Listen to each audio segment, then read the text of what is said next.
remain standing for a reading from the Gospel.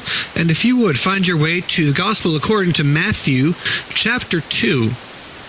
I'll be sharing verses 1 through 12. And if you're finding that in a Bible that you brought with you from home or one that you found on the street somewhere, well, that's fine too. That seems a little less likely.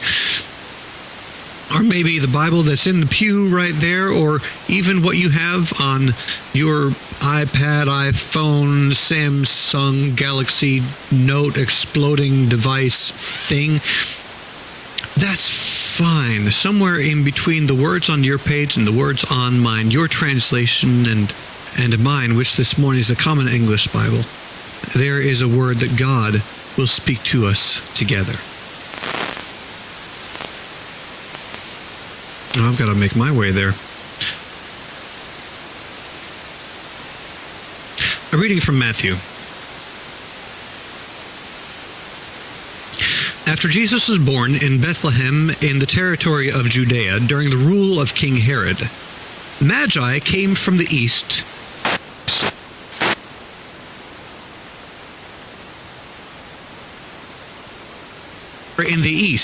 and we've come to honor him. When King Herod heard this, he was troubled, and everyone in Jerusalem was troubled with him. He gathered all the priests and the legal experts and asked them where the Christ was to be born. They said, "In Bethlehem of Judea, for this is what the prophet wrote, 'You, Bethlehem, land of Judah, by no means are you least among the rulers of Judah, because from you will come one who governs, who will shepherd my people Israel.'" Well, then Herod secretly called and found out from that time when the star had first appeared. He sent them to Bethlehem, saying, "For the child. You found him, report to me, so that I too may go and honor him." And look, the star they had seen in the east went ahead of them until it stood over the place where the child was.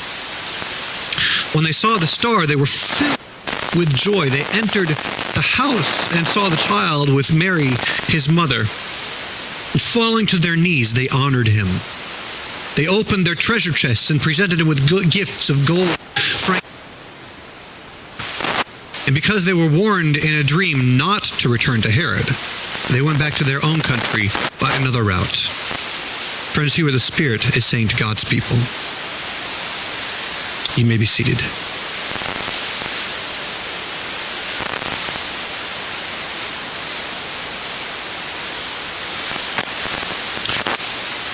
Let the words of my mouth and the meditations of my heart be pleasing to you, Lord, my rock and my redeemer.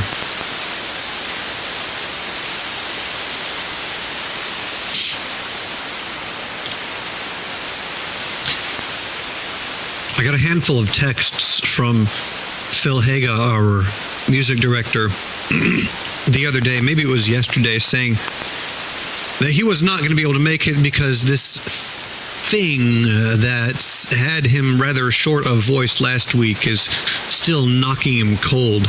And apparently the thing that I thought I had shook from last week is still being troublesome. So I hope you'll excuse me this morning.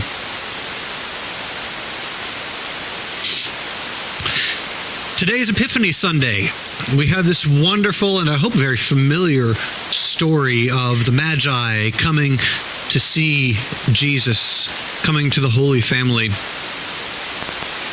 A story with another character who weaves his way in and out of here. And I could make this a sermon about him. I could make it a sermon about Herod, and it would be timely.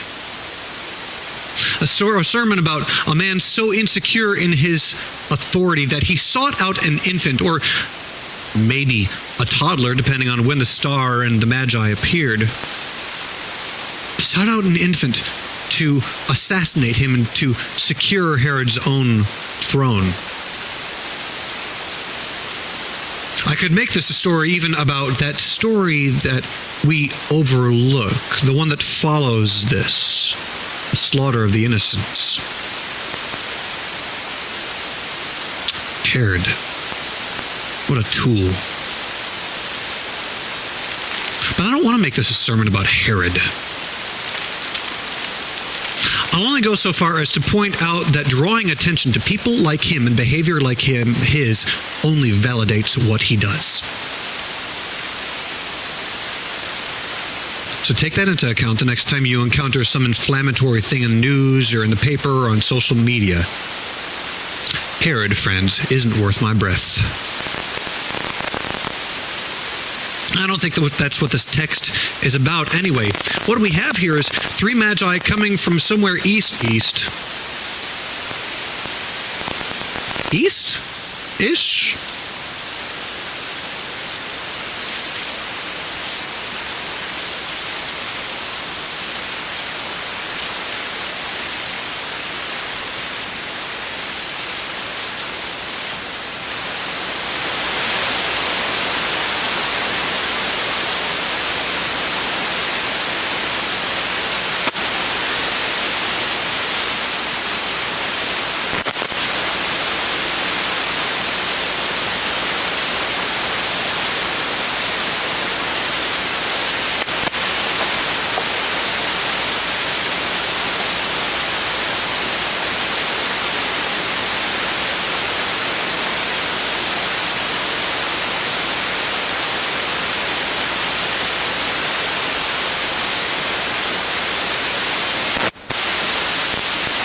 Verse 7, look at.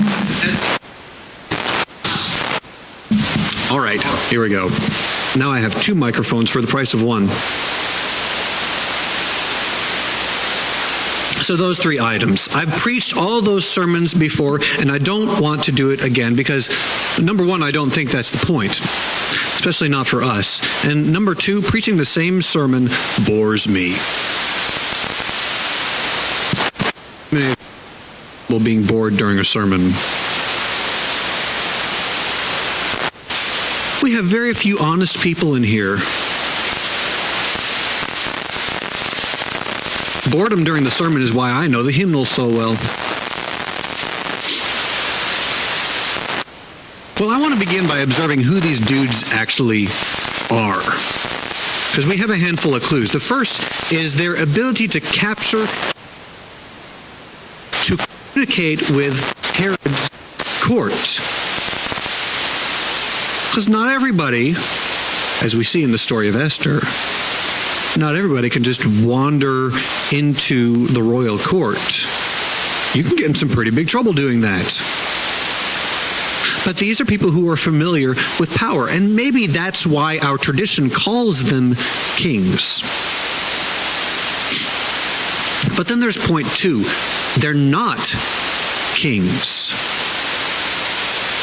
The king is the basileus in the Greek, like those old Roman basilica, or like J.K. Rowling's basilisk, the king of the snakes.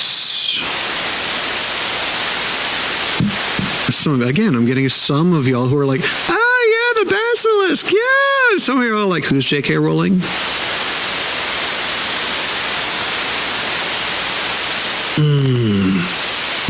The basileus is a word that's used in this text, but that's Herod.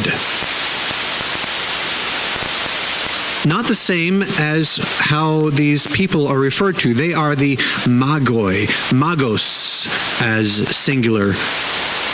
It's not wrong, but it's probably a good bit misleading to call them magicians or sorcerers. It's a bit more than misleading to simply call them wise. And it'd be closer to the truth to call them astrologers. And it would be contemporarily appropriate to call them scientists. And it would be appropriate to remember that this is all happening, by the way, at a time when people thought that the earth was flat, and that the stars punctuated the night sky like candles hanging from some heavenly tapestry.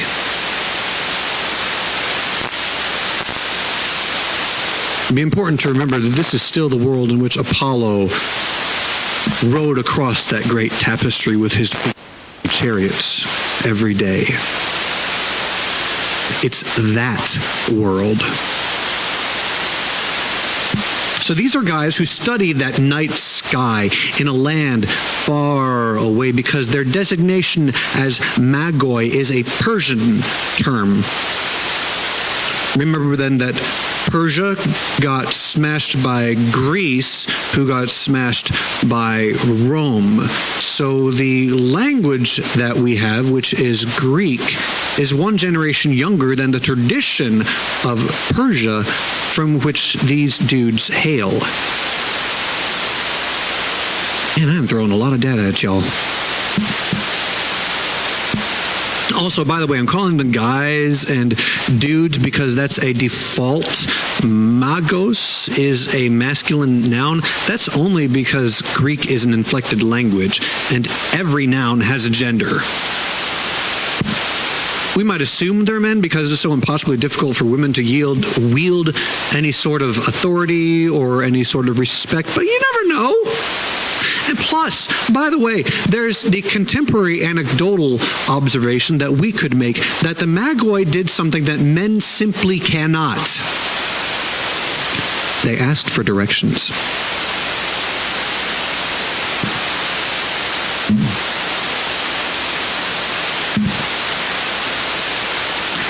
That, of course, is not what primarily strikes me about this story.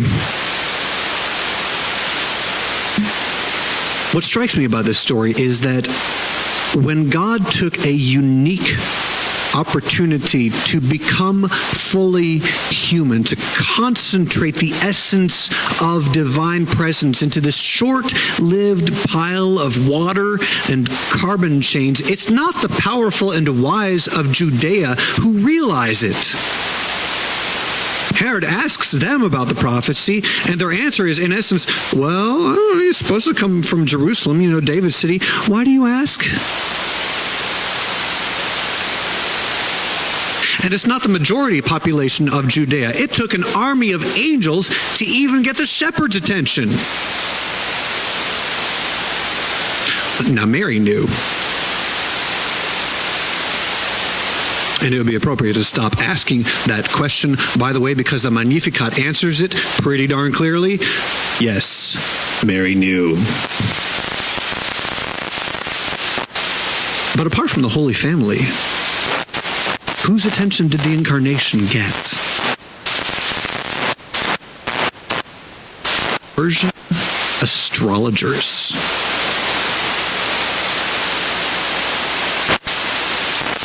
This is not an advertisement for the astrology section of the newspaper, by the way.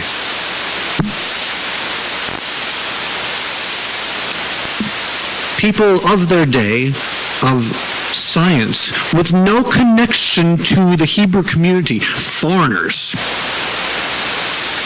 People whose life it is observed, to make deductions about those observations, who choose to act on those observations and on those deductions. The Hebrew community has generations of practice by this time, taking for granted that they are God's chosen people. They've got no need to look around and to be observant by the time Jesus comes onto the scene. They've got no reason to pay attention. Already chosen. Except that God is preparing something new. God is saying to all of creation, behold. And we who inherit that promise are still navel-gazing like that old Hebrew community. We're so caught up in hand-wringing about the decline of the local church and the loss of relevance of Christendom that we miss out on making real observations and deducing exactly why we are no longer relevant. Because God is still saying to all of creation, behold. And we have no idea. The people who are paying attention are exploring the margins, pushing something extraordinary and something new. They're paying attention to what's going on around them. They're recognizing those places where kindness is present and calling out those places where cruelty rules. And we shut ourselves inside our safe, secure basileia with no idea how the kingdom is drawing near right now, all around us. But outside of the church, people are paying attention. And Magoi, who want to see what Christ is bringing, are celebrating and becoming part of the incarnation. And Herods, who want to hold on to power and who want to hold on to authority, are fighting with every inch of their lives and slaughtering innocents along the way.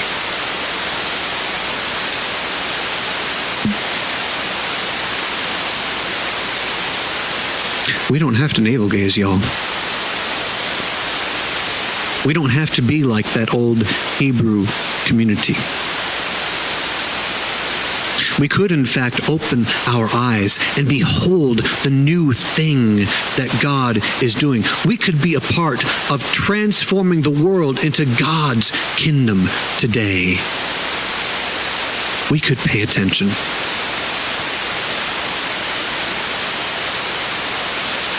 Or we could neglect God's incarnation.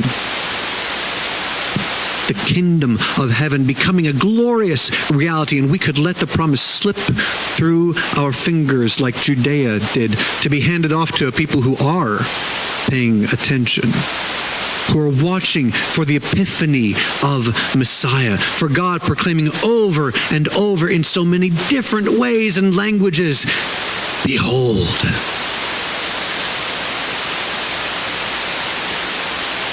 I don't want to miss out. I hope y'all don't either.